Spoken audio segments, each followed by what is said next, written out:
Je peux le dresser comme un chien, a-t-elle écrit dans sa conversation avec ses amis. Quand les messages ont été révélés, elle m'a traité de tyran, en larmes. Je n'ai pas discuté. Je suis parti en silence, pendant que les autres la regardaient s'effondrer. J'ai 31 ans et je travaille comme technicien d'équipements médicaux pour plusieurs hôpitaux de la région lyonnaise. Je répare des scanners, des appareils de radiographie, des respirateurs, ce genre de choses. C'est bien payé, les horaires sont atypiques et je passe énormément de temps en voiture, à me déplacer d'un site à un autre.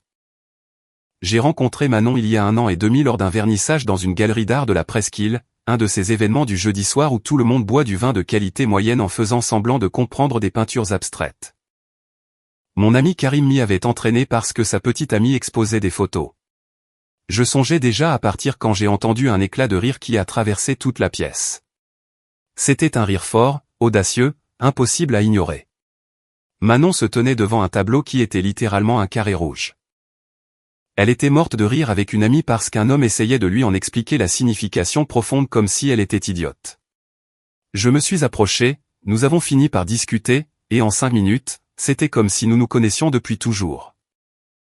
Elle buvait du vin blanc et se plaignait du petit ami de sa colocataire qui ne quittait jamais leur appartement. Nous avons échangé nos numéros vers 22h30. Avant même que j'arrive à ma voiture, j'avais déjà un message d'elle, « Tu me manques déjà, l'artiste ». Mais ça a marché. Manon avait 28 ans et travaillait dans l'événementiel pour une chaîne d'hôtels. Elle était sociable, avait la parole facile, et pouvait être charmante quand elle le voulait. Au bout de 6 semaines, elle vivait pratiquement dans mon appartement à la Croix-Rousse. Ses affaires sont apparues par étapes, d'abord la brosse à dents, puis un tiroir, puis la moitié de mon armoire. Un matin, ma sœur Chloé est passée me voir et a trouvé le lavabo de la salle de bain couvert de maquillage. Ça va très vite avec elle, m'a-t-elle dit pendant que nous prenions un café. Je le sens bien, ai-je répondu. Les fameuses dernières paroles. Chloé a mis 2 ans à emménager avec Antoine, je pensais savoir ce que je faisais. Les premiers mois ont été bons, nous cuisinions ensemble, nous restions éveillés à parler de tout et de rien, nous planifions des week-ends. Tout était normal. Le changement a commencé vers le 5e mois. Manon a débuté avec des questions simples mais chargées de sous-entendus, « Qu'est-ce que tu fais ?»« Je travaille, je suis au centre hospitalier de Villeurbanne. » Et là venait le silence. Ce n'était pas un silence de colère, c'était pire, c'était ce silence déçu qui vous fait vous sentir coupable même si vous faites ce qu'il faut. « Tu travailles tout le temps, disait-elle. »« Je travaille autant que d'habitude. J'ai l'impression que c'est plus. » Ce n'était pas plus, mais j'ai quand même commencé à lui donner plus d'explications, à lui envoyer des messages entre mes interventions, à lui indiquer mon itinéraire du jour, à la rassurer. Ensuite, elle a commencé à annuler des projets à la dernière minute. Nous avions des réservations pour dîner, j'étais en train de me changer et je recevais un message une demi-heure avant, « Je suis épuisé, on remet ça à un autre jour. » Je répondais, « Ce n'est pas grave », et elle rétorquait, « Tu n'es pas en colère ? Pourquoi je serais en colère ? La plupart des hommes le seraient. Je ne suis pas la plupart des hommes. » Ensuite, elle disparaissait pendant 1 heure, puis envoyait un très long paragraphe disant qu'elle appréciait que je sois si compréhensif, que son ex se mettait en colère pour un rien. Je la calmais, je lui disais que tout allait bien et nous continuions, jusqu'à ce que Karim remarque quelque chose. Un week-end, nous sommes sortis dîner tous les 4, Karim, sa copine Inès, Manon et moi. Manon a passé tout le dîner sur son téléphone, sans se cacher, à faire défiler l'écran, à rire, à écrire. Quand le repas est arrivé, elle a à peine levé les yeux. « Tout va bien ?» ai-je demandé. « Oui, je règle juste quelques trucs pour le travail. » Il était 21h un samedi.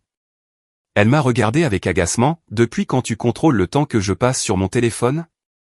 Je ne contrôle rien, j'ai juste demandé. « Eh bien, ne le fais pas. » Inès et Karim sont restés silencieux. Le reste du dîner a été inconfortable. Dans la voiture au retour, Manon est redevenue douce. Elle s'est excusée, a dit qu'elle était stressée par un événement et qu'elle ne voulait pas me parler comme ça. J'ai laissé couler. Elle m'a pris la main et m'a dit que j'étais l'homme le plus patient avec qui elle était sortie. Ça aurait dû me faire du bien, mais ce ne fut pas le cas. Le lendemain, Karim m'a écrit, « Mon pote, ce qui s'est passé hier soir, c'était bizarre. » J'ai répondu que oui et il a ajouté, « tu as remarqué qu'elle ne s'excuse que quand tu ne réagis pas? Regarde le schéma, elle pousse à bout, tu restes calme, elle devient douce, et elle recommence. Je ne lui ai pas répondu, mais j'ai commencé à observer, et il avait raison. Au cours des semaines suivantes, je l'ai vu encore et encore. Manon créait un conflit pour une broutille, je ne mordais pas à l'hameçon, et quand elle n'obtenait pas de réaction, elle redevenait affectueuse, comme si elle avait besoin de confirmer qu'elle avait toujours le contrôle. Au 9e mois, nous sommes allés à une soirée chez des amis de son travail. Je parlais avec un type d'un scanner que je venais de réparer, quand Manon s'est approchée avec son verre et a dit à voix haute pour le groupe, « Léo répare des trucs d'hôpital, comme de la maintenance. » Elle l'a dit avec ce ton condescendant, comme si elle expliquait le travail d'un agent d'entretien. J'ai corrigé calmement, « Je suis technicien d'équipements médicaux, scanner, IRM, respirateur. » Elle a ri, « Oui, bon, désolé, il est très pointilleux sur le titre. » Une de ses amies, Camille, est intervenue, « Ça a l'air génial, je veux dire, tu dois t'y connaître en ingénierie et en médecine? » Plus ou moins, ai-je répondu, c'est un mélange. Manon m'a mis la main sur l'épaule, il est aussi super peureux, il ne monte même pas dans les montagnes russes, zéro aventure, très casanier. Tout le monde a ri. Manon me regardait pendant qu'il riait, comme si elle attendait que je réagisse. J'ai juste haussé les épaules, il faut bien que quelqu'un soit responsable, et j'ai continué à parler avec Camille. J'ai vu le sourire de Manon s'effacer. Elle s'est éloignée pour remplir son verre. Ce soir-là, dans la voiture, elle s'est accrochée à mon bras, m'a dit qu'elle était fière, que j'étais intelligent, qu'elle adorait que je ne m'énerve pas pour des bêtises. J'ai hoché la tête, mais à l'intérieur, quelque chose prenait déjà forme. À partir de là, j'ai commencé à garder des preuves. Pas de tout, pas par paranoïa, juste de l'évidence, les annulations, les réponses bizarres, les commentaires passifs-agressifs, les moments où je sentais qu'elle me testait. J'ai créé un dossier dans mon téléphone et je lui ai donné un nom ennuyeux, projet. Comme ça, si elle prenait mon téléphone, elle ne se douterait de rien. Vers le 10e mois, elle a commencé avec une autre stratégie. Elle se réveillait à 1 ou 2 heures du matin pour parler de son enfance, de sa mère, de son ex, de traumatismes, de choses lourdes et longues qui m'épuisaient. Les premières fois, je l'ai écoutée, je l'ai soutenue, j'ai fait ce que fait un petit ami, jusqu'à ce que je remarque un détail, elle ne le faisait que lorsque je devais me lever tôt pour une intervention à 6 heures, jamais pendant mes jours de repos, toujours la veille d'un long service. Une nuit à 1h45, elle a commencé avec le sujet de son père et comment il n'avait jamais soutenu ses rêves. Je devais être à 6 heures à l'hôpital femme-mère-enfant. On peut en parler demain? Lui ai-je dit, je commence tôt. Elle est restée figée, waouh, d'accord. Je sais où est ma place. Ce n'est pas ça, j'ai juste besoin de dormir, oublie ça. Je vais bien. Elle s'est retournée et ne m'a pas parlé pendant 2 jours. Le 3e jour, elle a agi comme si de rien n'était, elle m'a préparé le petit déjeuner et m'a demandé mon emploi du temps. Au 11e mois, elle a essayé quelque chose de différent. Chloé nous a invités à une soirée jeux de société chez elle, des jeux, un apéro, un truc normal. Je l'ai dit à Manon le mardi. Ça a l'air amusant, a-t-elle dit. Le vendredi est arrivé. Je me préparais à 18h30, quand Manon est sortie de la chambre. Je crois que je ne vais pas y aller. Tu te sens mal? Non, je vais bien, je pense juste que tu devrais passer du temps seul avec Chloé. Vous êtes très proches, je ne veux pas déranger. Tu ne déranges pas. Elle nous a invités tous les deux. Le temps en famille est important. J'ai un peu insisté et elle a gardé cette attitude.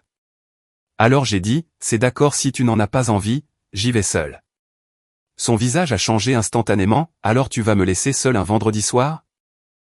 Tu viens de dire que tu préférais que j'y aille seul. J'ai dit que je ne voulais pas déranger. Parfait, alors j'y vais. J'ai pris les clés et je suis parti. Elle ne m'a pas écrit de toute la soirée. Quand je suis rentré vers 23 heures, elle dormait. Le lendemain, elle a été froide.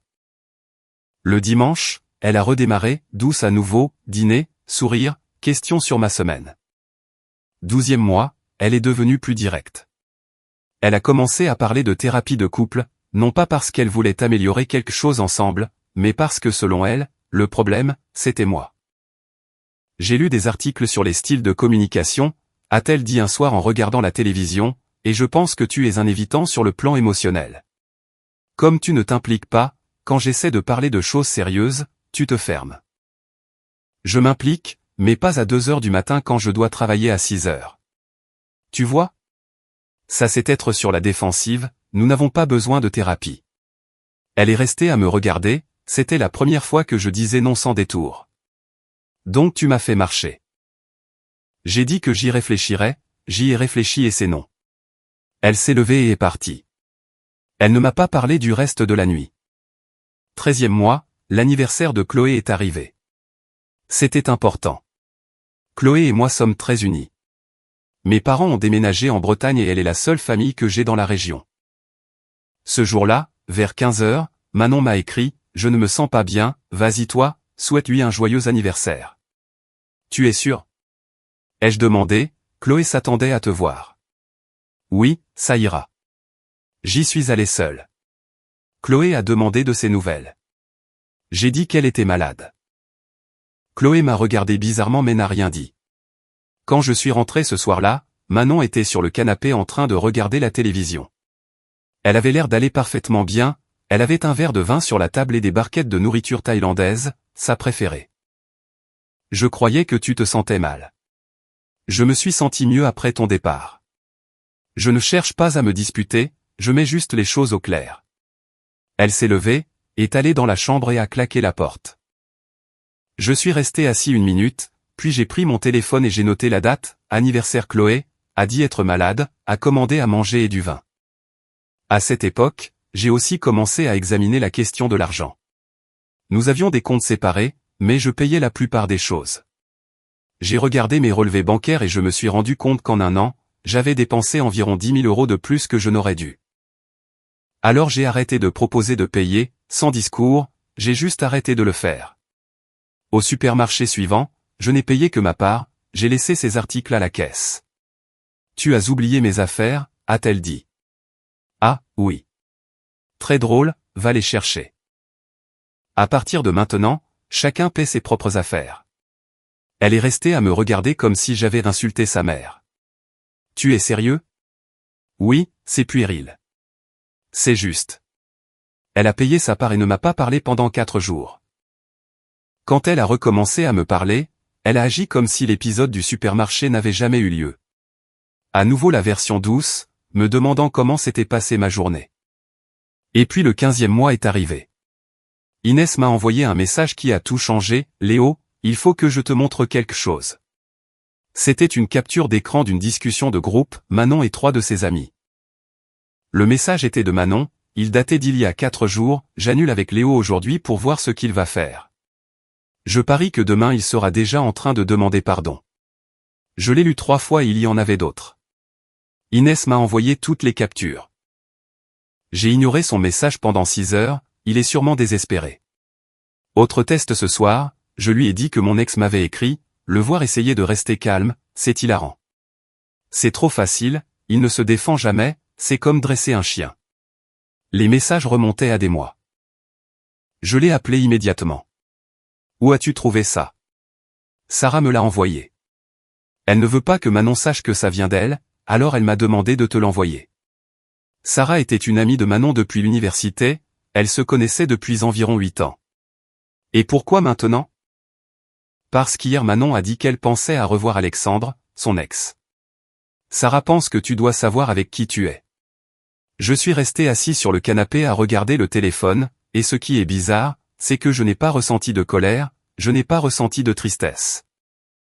J'ai ressenti du calme, un calme froid. Merci de me l'avoir dit, lui ai-je répondu.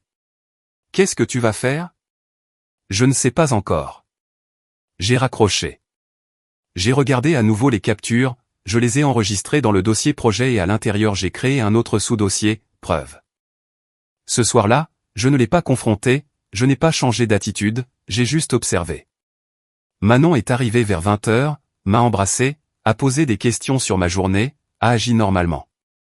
J'ai préparé le dîner, nous avons regardé une série, nous nous sommes couchés. Elle n'avait aucune idée que je savais déjà. Au cours des 2 semaines suivantes, j'ai essayé quelque chose, j'ai commencé à dire non à de petites choses, des faveurs que je faisais avant sans réfléchir, des projets auxquels je m'adaptais normalement. Et, tu peux passer prendre mes vêtements au pressing? Je ne peux pas, j'ai une intervention dans ce quartier mais je n'aurai pas le temps. Mais tu seras déjà sur place. Je n'aurai quand même pas le temps. Elle restait silencieuse, puis devenait exagérément douce, essayant de réinitialiser la situation. Je répondais le minimum, sans explication, sans la consoler, quelques mots. Et j'ai commencé à mettre des heures à répondre à ses messages. Elle a commencé à envoyer des textos plus longs, « Je te trouve distant, j'ai fait quelque chose? Tout va bien entre nous ?» Je répondais 3 ou 4 heures plus tard, « Tout va bien. » À la 3e semaine, elle était désespérée. Elle me suivait dans l'appartement en demandant si j'étais en colère, essayant de parler de l'avenir, proposant des voyages, des projets, de déménager. Je n'acceptais rien, je ne m'engageais à rien, je ne lui donnais rien. Et ça la rendait folle, parce que je n'étais plus son petit ami, j'étais son mannequin d'entraînement, son objet de test. Et soudain, le mannequin avait cessé de réagir. Au 16e mois, Manon a organisé mon anniversaire. Elle a présenté ça comme quelque chose de grandiose, elle a réservé dans un restaurant réputé, m'a dit d'inviter qui je voulais, qu'elle s'occupait de tout. Ce jour-là, j'ai pris congé au travail, je me suis levé à 9 heures, j'ai fait du café et j'ai attendu. Manon ne s'est pas levée avant midi. Elle est sortie en pyjama, a pris son téléphone et est restée à fixer l'écran. « Bonjour », a-t-elle dit. C'est tout. Vers 14 heures, je lui ai demandé à quelle heure était la réservation. « Ah, à ce propos, on peut faire ça demain. » Sarah est en pleine crise. Mon anniversaire, c'est aujourd'hui. Je sais, mais c'est important, Sarah va mal à cause d'un truc avec son copain et elle a besoin de moi. À 15 heures, elle est partie. Je suis resté assis un moment, puis j'ai appelé Karim. « Tu es occupé? » « Non, que se passe-t-il? Tu veux aller manger? » Nous sommes allés dans un bar près de la fac, burger et bière. Je lui ai tout raconté. Karim m'a regardé sérieusement, c'est malsain. Je vais bien. Non, tu ne vas pas bien, c'est ton anniversaire. J'ai haussé les épaules. Il m'a observé comme s'il essayait de comprendre quelque chose, tu as été bizarre dernièrement. Calme, mais bizarre. Je fais juste attention. À quoi? À tout. Je lui ai montré les captures de la discussion, y compris une de ce jour même où Sarah disait qu'elle allait travailler toute la nuit. Manon avait utilisé son nom comme excuse. Karim a lu lentement. Quand il a levé les yeux, il n'avait plus la même expression. Depuis combien de temps tu sais ça? 3 semaines. Et tu ne lui as rien dit? Pourquoi faire? Elle m'a déjà montré qui elle est. Je suis juste en train de décider de ce que je vais faire avec ça. Tu es trop calme, mon frère. Parce que je sais déjà comment ça se termine. Karim a hoché la tête lentement, ça va se terminer. C'est déjà terminé, je choisis juste le moment. Tu as besoin d'aide. Quand j'en aurai besoin, probablement. Je te préviendrai. Nous avons recommencé à parler de choses normales, travail, sport, le nouveau travail de Chloé au musée. Je suis rentré chez moi à 21 heures. Manon n'était toujours pas rentrée. Je suis allé dormir. À 1h15, elle m'a réveillé en rentrant en état d'ébriété, sentant l'alcool, le maquillage ayant coulé. « Joyeux anniversaire bébé », a-t-elle balbutié, je n'ai pas oublié. Elle a essayé de m'embrasser. J'ai tourné la tête. « Tu es en colère ? » Je suis fatigué. Je me suis retourné. Elle s'est mise à pleurer. Elle a dit que je n'appréciais rien, qu'elle aidait juste une amie, que j'étais froid. Je n'ai pas répondu. Elle s'est endormie en pleurant. Le lendemain matin, elle ne se souvenait de presque rien.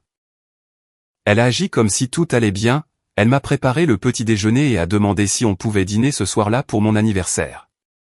Je ne peux pas aujourd'hui, ai-je dit. Qu'est-ce que tu vas faire? Allez, Léo. Un autre jour. Son visage s'est durci, parfait, peu importe. Elle est partie au travail en colère. L'après-midi même, je suis allé à la banque. J'ai ouvert un nouveau compte, j'ai transféré tout mon argent en ne laissant que le nécessaire pour les factures, j'ai changé le virement automatique de mon salaire, je me suis assuré que mon nom soit le seul à avoir accès à tout. Ensuite, j'ai appelé mon propriétaire. Ça faisait 6 ans que je lui louais, bonne relation. Monsieur Dubois, j'ai besoin d'une faveur. Qu'y a-t-il, Léo? J'ai besoin que les serrures soient changées aujourd'hui, je paie un supplément. Il y a eu un silence. Tout va bien? Ça va aller, j'ai juste besoin de le faire. Elle n'est pas sur le bail, n'est-ce pas? Non, vous êtes le seul sur le bail. Par contre, je ne suis pas avocat. Si elle a vécu là quelque temps, vous devrez peut-être gérer ça avec prudence. Quand même, je peux changer les serrures aujourd'hui si vous êtes d'accord? Oui, faites-le. Parfait, j'envoie quelqu'un à 17h. Le serrurier est arrivé à 16h45. En 30 minutes, il y avait une nouvelle serrure et 3 clés. Pendant qu'il travaillait, j'ai commencé à sortir les affaires de Manon du placard. Je ne faisais pas encore les cartons, je séparais juste. Mon téléphone a vibré, un message de Manon, je vais boire un verre avec des gens du travail, ne m'attends pas éveillé. Ce fut tout. J'ai continué à sortir ces affaires, robes, chaussures, une collection absurde de coussins décoratifs qui ne servaient à rien. À 19h, j'ai appelé Chloé et je lui ai demandé de venir le lendemain avec des cartons, je lui ai dit que c'était pour Manon. Chloé n'a pas posé beaucoup de questions, elle a juste dit qu'elle serait là à 8h. Ce soir-là, j'ai regardé l'appartement et pour la première fois j'ai vu clairement qu'il était à moi, et je me suis couché. Et j'ai dormi sans problème. À 3h45 je me suis réveillé, j'ai tendu la main de l'autre côté du lit, vide. J'ai pris mon téléphone, rien de Manon. J'ai ouvert l'application de localisation que nous avions pour la sécurité, elle avait insisté là-dessus des mois auparavant quand une amie s'était retrouvée en difficulté en centre-ville. Le point s'est chargé, elle était dans le 6e arrondissement. La dernière mise à jour, 3h32 du matin. Je connaissais cette adresse, c'était la résidence où vivait Alexandre, son ex. J'ai regardé l'écran pendant 15 minutes. Il n'a pas bougé. J'ai fait une capture d'écran, je l'ai sauvegardé dans Preuve. J'ai fermé l'application et je me suis rendormi. Chloé est arrivée à 8h avec sa voiture remplie de cartons. Elle a vu mon visage et a tout compris. Je lui ai montré la capture d'écran. Chloé a juste hoché la tête et s'est excusée, comme si c'était de sa faute. Nous nous sommes mis au travail. Nous avons fait les cartons rapidement, vêtements, chaussures, produits de salle de bain, livres, bougies, tout. Du ruban adhésif, des étiquettes, des boîtes. À midi, le salon était plein, 31 cartons. Chloé m'a demandé si j'étais sûr. Je lui ai dit que oui, et quand elle a proposé de rester, je lui ai dit que j'avais besoin de finir ça seule. Avant de partir, elle m'a serré dans ses bras et m'a dit qu'elle était fière de moi. À 14h20, Manon est entrée. Elle portait les mêmes vêtements que la veille, les cheveux en bataille, ses talons à la main. Elle a vu les cartons et est restée pétrifiée. Qu'est-ce que c'est? Tes affaires, Léo? Qu'est-ce que tu fais? Je l'ai regardé droit dans les yeux, où étais-tu la nuit dernière? Son visage a changé en quelques secondes, confusion, réalisation, et mode défensif. Je t'ai dit que je suis sorti avec des gens du travail. Essaie encore. Elle a froncé les sourcils. J'ai sorti mon téléphone et lui ai montré la capture d'écran. Tu étais dans l'appartement d'Alexandre toute la nuit. Dernière mise à jour, 3h32. J'ai vérifié à 3h45, et tu viens d'arriver à 14h20 avec tes vêtements d'hier. Elle a perdu ses couleurs, puis est devenue rouge et a ri, un rire amer, tranchant. Waouh, maintenant tu joues au détective. J'ai posé le téléphone sur la table, je l'ai regardé pendant 3 secondes, plus maintenant. Qu'est-ce que ça veut dire? Ça veut dire que je me fiche de savoir où tu étais, je me fiche de savoir pourquoi. J'ai juste besoin que tu prennes tes cartons et que tu partes. Tu es fou, il ne s'est rien passé. C'est fini. Manon s'est dirigée vers la porte. Je suis sûr qu'elle pensait partir de façon dramatique et revenir quand je me serais calmé. Elle a mis la clé, elle n'a pas tourné. Elle a essayé encore, rien. Elle s'est retournée lentement, tu as changé les serrures? Oui. Tu ne peux pas me mettre dehors. Si je peux, cet appartement est à mon nom. Tu n'as jamais voulu être sur le bail, tu te souviens? Tu disais que ça faisait trop définitif. Ses yeux se sont remplis de larmes, Léo, s'il te plaît, laisse-moi t'expliquer. Non. Ma voix est restée toujours aussi calme, tu prends tes cartons ou ils vont sur le trottoir. Manon a sorti son téléphone en tremblant et a appelé Sarah. 45 minutes plus tard, Sarah est arrivée, a regardé les cartons, m'a regardé et a commencé à charger sans dire un mot. Manon essayait de me parler entre deux allers-retours. On peut en parler demain? Non. Tu es cruel. Je suis clair. Je t'aime. Si c'était vrai, tu n'aurais pas passé la nuit chez Alexandre. Quand la porte s'est fermée et que l'appartement est devenu vide, le silence a semblé énorme. Je me suis assis sur le canapé, 1 heure plus tard je me suis levé. J'ai décroché toutes nos photos du mur, je les ai toutes mises dans un sac poubelle. J'ai défait le lit, j'ai mis des draps neufs, ceux que j'avais achetés la semaine précédente, j'ai jeté les anciens. J'ai ouvert l'application de localisation, j'ai supprimé son accès et j'ai effacé l'application. J'ai déplacé les meubles pour que le canapé soit orienté d'une autre façon, j'ai fait en sorte que l'espace redevienne le mien. Chloé m'a appelé vers 17h. Comment ça s'est passé? Elle est partie. Tu vas bien?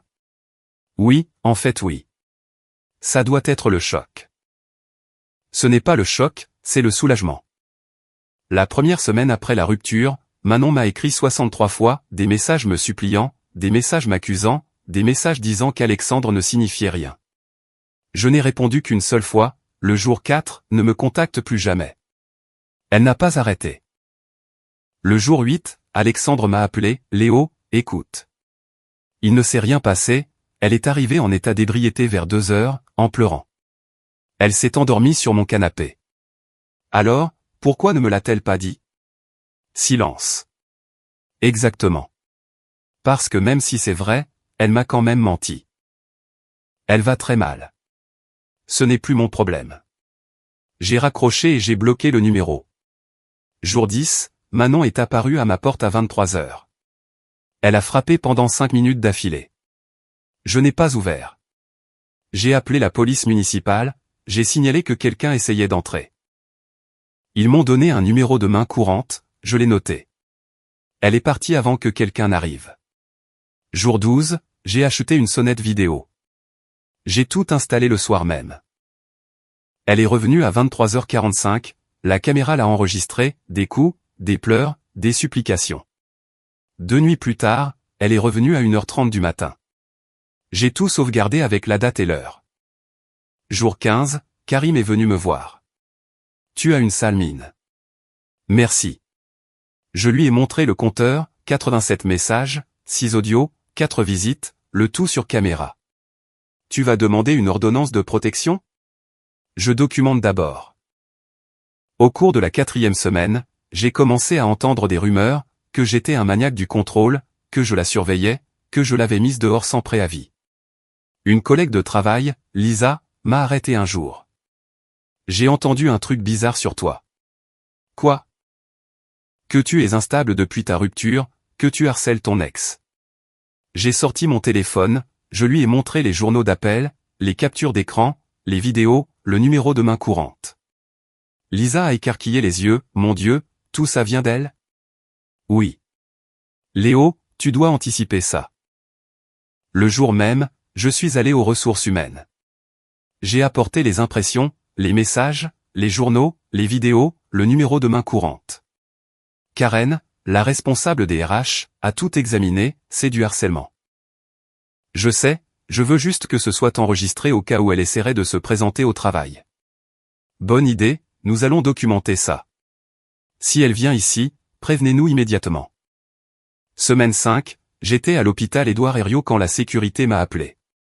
Il y a une femme qui demande à vous voir, elle dit que c'est votre petite amie et que c'est une urgence. Je n'ai pas de petite amie. Non, Manon. Dites-lui que je ne suis pas disponible et qu'elle s'en aille. Si elle refuse, appelez la police. Elle est partie 5 minutes plus tard. La sécurité m'a demandé si je voulais qu'il la signale dans le système. J'ai dit oui. Cet hôpital faisait partie du même groupe hospitalier, donc l'alerte a été activée pour tous les établissements. Ce soir-là, Karen m'a envoyé un email confirmant l'incident. Je l'ai gardé, le fait que ce soit officiel m'a rassuré. Semaine 6, Inès m'a envoyé une autre capture d'écran. Manon disait dans le chat, je n'arrive pas à croire qu'il monte tout le monde contre moi, je suis juste resté chez un ami. En dessous, Sarah a répondu, tu as passé des mois à jouer avec lui et tu t'es fait prendre. Arrête de faire la victime. Et ensuite, le nom de Sarah a disparu de la liste, elle avait quitté la discussion. Semaine 7, j'ai croisé la mère de Manon au supermarché. Elle m'attendait dans le rayon des céréales. Léo, il faut qu'on parle. Je ne crois pas Manon est effondrée. Elle a fait une erreur, mais elle t'aime. Non, c'est simple. Après 1 an et demi, elle a passé la nuit chez son ex, elle m'a menti et m'a ensuite harcelé pendant des semaines. Tu es cruel. Elle a besoin de tourner la page. Je ne lui dois rien. Je suis passé avec mon chariot et je suis parti. Semaine 9, la mère m'a appelé et a laissé un message vocal. Je l'ai effacé. 3 jours plus tard, elle est apparue à ma porte avec la tante de Manon, Claire. J'ai d'abord regardé par la caméra. J'ai ouvert, mais je ne les ai pas laissés entrer. Nous voulons parler de Manon. Il n'y a rien à dire. Claire s'est avancée, nous sommes inquiètes, elle ne mange pas, elle pourrait se faire du mal. Alors trouvez-lui une aide professionnelle. Elle a besoin de te parler pour s'excuser. Non. Pourquoi es-tu si têtu ? A demandé la mère. Parce que ce n'était pas une erreur, c'était de la manipulation pendant des mois et j'ai des preuves. La mère s'est durcie, tu t'accroches à ta colère. Je protège mes limites. Claire a aussi sorti son téléphone. Nous voulions parler de quelques objets de valeur qu'elle a laissés, nous voulons les récupérer. Tout a été emballé et nous l'avons emmené chez Sarah il y a des semaines. J'ai rendu ses affaires. Je lui ai remis 31 cartons. S'il manque quelque chose, c'est sa responsabilité. Nous voulons entrer et vérifier. Non. Tu ne peux pas refuser. Si je peux, cet endroit est à mon nom. La mère s'est mise à pleurer, je pensais que tu étais un homme bien. J'ai besoin que vous partiez. Nous ne partirons pas tant que tu n'accepteras pas de parler à Manon. J'ai sorti mon téléphone et j'ai commencé à composer le 17. Elles sont parties. Semaine 10, la mère a écrit depuis le téléphone de Manon, c'est Hélène. Manon ne peut pas se payer une thérapie, elle a besoin d'aide pour assimiler tout ça. Peux-tu lui payer quelques séances ? 500 €. J'ai bloqué. Le lendemain, elle a essayé depuis son propre numéro. J'ai bloqué aussi. Semaine 12, Chloé m'a raconté que la famille de Manon racontait une autre histoire à leur paroisse, que j'avais été tyrannique avec l'argent, que je contrôlais ce que Manon dépensait. Chloé m'a demandé si je voulais qu'elle dise quelque chose. Non, laisse-les parler. Semaine 14, Karim m'a invité à une soirée sur un rooftop. C'était le même endroit où j'avais rencontré Manon. Je n'allais pas la laisser me chasser de ma propre vie. Je suis arrivé vers 20h. Je prenais une bière, quand je l'ai vue. Manon était près de la rambarde avec Alexandre. Oui, ensemble, en train de rire. Elle m'a vu au même moment. Elle a pâli. J'ai regardé à nouveau ma bière. Manon s'est quand même approchée, Alexandre derrière. Léo, salut. Elle a dégluti, ce n'est pas. Je l'ai regardé sans aucune émotion, Manon, je m'en fiche. Fais ce que tu veux. Nous ne sommes pas ensemble. Je ne voulais juste pas que tu penses. Je ne pense pas à toi. Ça l'a détruite. Alexandre l'a prise par le bras, allons-y. Elle a hésité une seconde et elle est partie. 20 minutes plus tard, une amie de Manon, Juliette, s'est approchée de moi, en état d'ébriété et furieuse, tu es un salaud. Je ne crois pas qu'on se connaisse assez pour parler comme ça. Manon pleure dans les toilettes à cause de toi. Ce n'est pas mon problème. Tu l'as surveillée, tu l'as mise dehors, tu as monté tout le monde contre elle. Rien de tout ça n'est vrai. Sarah est apparue. Juliette, ça suffit. Juliette s'est tournée, quoi ? Sarah l'a regardé directement, il ne l'a pas surveillée, c'est elle qui a insisté pour partager sa localisation. Ensuite, elle a passé la nuit chez Alexandre en mentant. Juliette s'est tue. Sarah a continué, et il ne l'a pas mise dehors sans préavis, tout était emballé, 31 cartons, j'ai aidé à les déménager. Et j'étais dans la discussion où elle parlait de lui faire passer des tests, elle a dit que c'était comme dresser un chien. Juliette a perdu ses couleurs. Sarah m'a regardé, désolé, je sais que tu ne m'as pas demandé de faire ça. Je te remercie quand même. Nous sommes restés encore 1 heure. Manon et Alexandre sont partis tôt. Semaine 16, j'étais en train de réparer une IRM quand un numéro inconnu m'a appelé, c'était Claire. Comment as-tu eu mon numéro? Hélène me l'a donné. Écoute, Manon et Alexandre ont rompu. Ok, c'est tout, je ne sais pas ce que tu veux de moi. Elle dit qu'elle veut se faire du mal. Alors appelez le SAMU.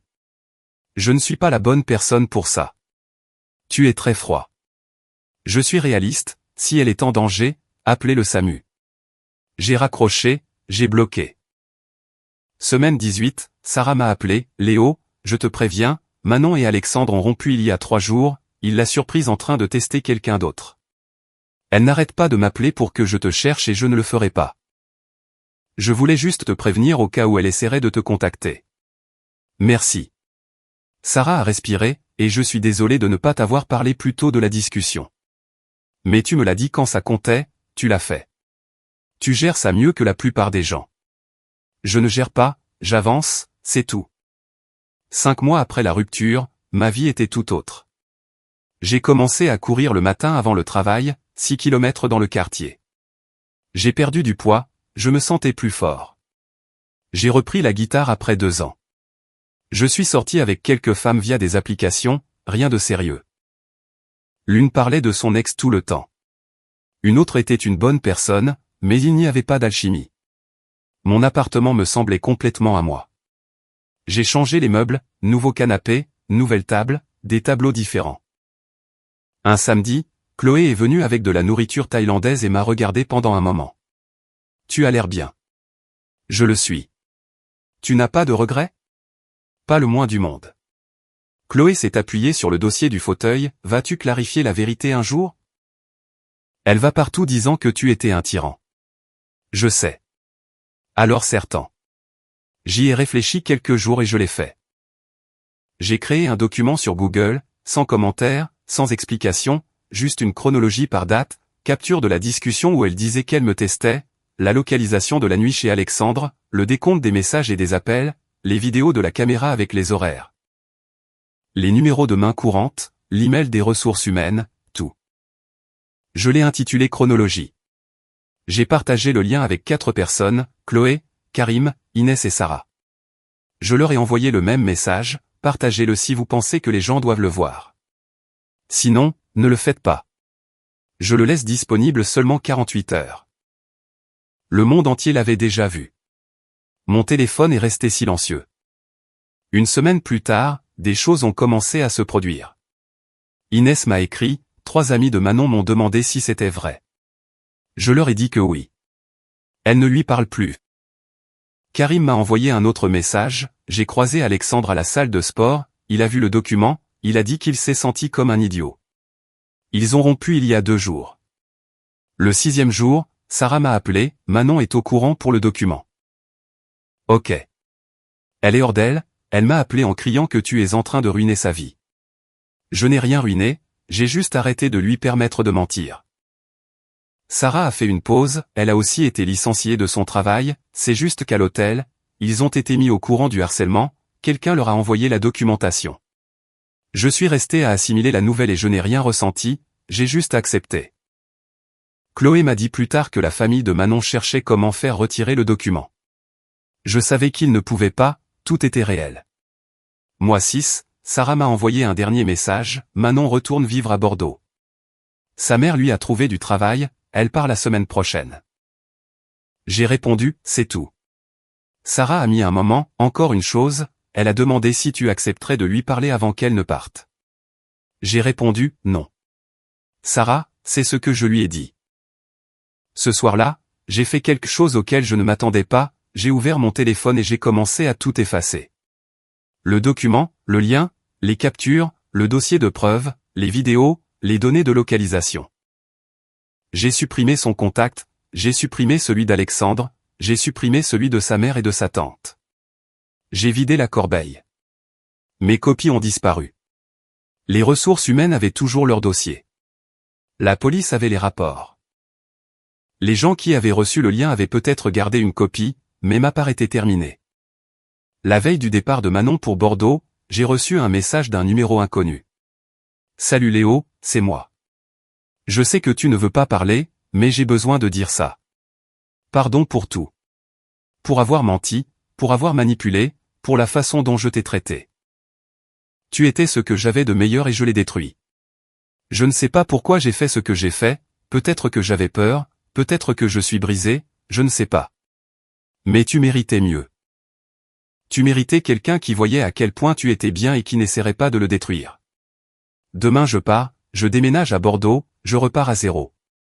Je voulais juste que tu saches que je comprends que c'était de ma faute, entièrement. J'espère que tu trouveras quelqu'un qui te traitera bien, qui ne jouera pas avec toi. Tu le mérites. Je l'ai lu 2 fois, j'ai verrouillé le téléphone, je l'ai posé sur la table, je n'ai pas répondu. Je me suis endormi à 22 heures. J'ai dormi d'une traite jusqu'à 6 heures. Quand je me suis réveillé, j'ai vu mon téléphone, 2 autres messages du même numéro. S'il te plaît, dis-moi que tu as lu mon message Léo, s'il te plaît. J'ai supprimé la conversation sans répondre. Je n'ai pas encore bloqué, j'ai juste supprimé le fil. J'ai fait du café, je suis allé courir 6 km dans le quartier, un peu plus, 6,5. Je suis rentré, j'ai pris une douche, j'ai pris des œufs brouillés avec des tartines pour le petit déjeuner. J'ai mangé sur le balcon en regardant les gens promener leurs chiens. À 9 heures, je suis parti travailler. J'avais une intervention à l'hôpital de la Croix-Rousse, un appareil de radiographie avec des codes d'erreur. J'ai conduit en écoutant de la musique, une radio locale. Je suis arrivé, j'ai réparé en 1h30. J'ai recalibré les capteurs, lancé des diagnostics, effacé les erreurs. J'ai discuté avec le technicien en radiologie de ses projets pour le week-end, il allait emmener ses enfants au parc de la Tête d'Or. Conversation normale. Avant de partir, j'ai vérifié mon téléphone dans ma voiture. Un nouveau message du numéro inconnu, je suppose que c'est un adieu alors. Je l'ai regardé pendant 5 secondes, et là oui, je l'ai bloqué. Ensuite, j'ai conduit vers ma prochaine intervention à Villeurbanne.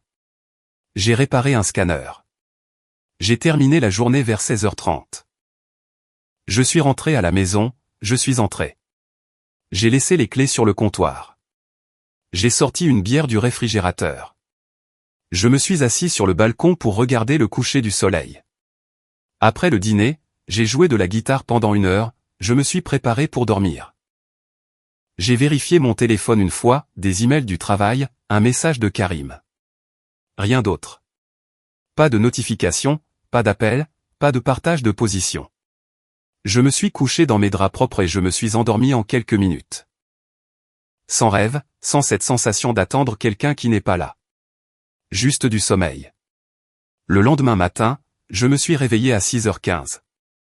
J'ai fait du café, j'ai couru et je suis parti pour une journée complète dans les hôpitaux, un mardi normal. Mon téléphone est resté silencieux dans le porte-gobelet. J'ai conduit en écoutant de la musique, et je n'ai pas pensé à Manon une seule fois. Ma vie était à nouveau la mienne, et pour la première fois depuis longtemps, elle me semblait parfaite. Commentaire, je voulais partager une réflexion avec vous après cette histoire. Apprendre à poser des limites n'est pas un acte de guerre, mais une profonde marque de respect envers soi-même. On peut être bienveillant et compréhensif, mais jamais au point de sacrifier sa propre tranquillité d'esprit. Parfois, la réponse la plus puissante n'est pas de débattre, mais d'observer, de comprendre, puis d'agir avec clarté. La véritable guérison commence au moment où nous prenons la responsabilité de notre propre bonheur. Le but n'est pas de gagner une dispute, mais de retrouver une vie authentique et sereine. Choisir la paix plutôt que le conflit est une décision courageuse que l'on prend pour soi, avant tout. Lâcher prise sur le besoin de prouver son bon droit et sur la rancœur est l'étape finale pour retrouver sa pleine liberté. J'espère que ce récit vous inspirera à protéger votre monde intérieur avec courage et douceur, car vous méritez cette paix. Si vous avez aimé, n'oubliez pas de laisser un commentaire et de soutenir la chaîne en vous abonnant. À bientôt pour les prochaines stories.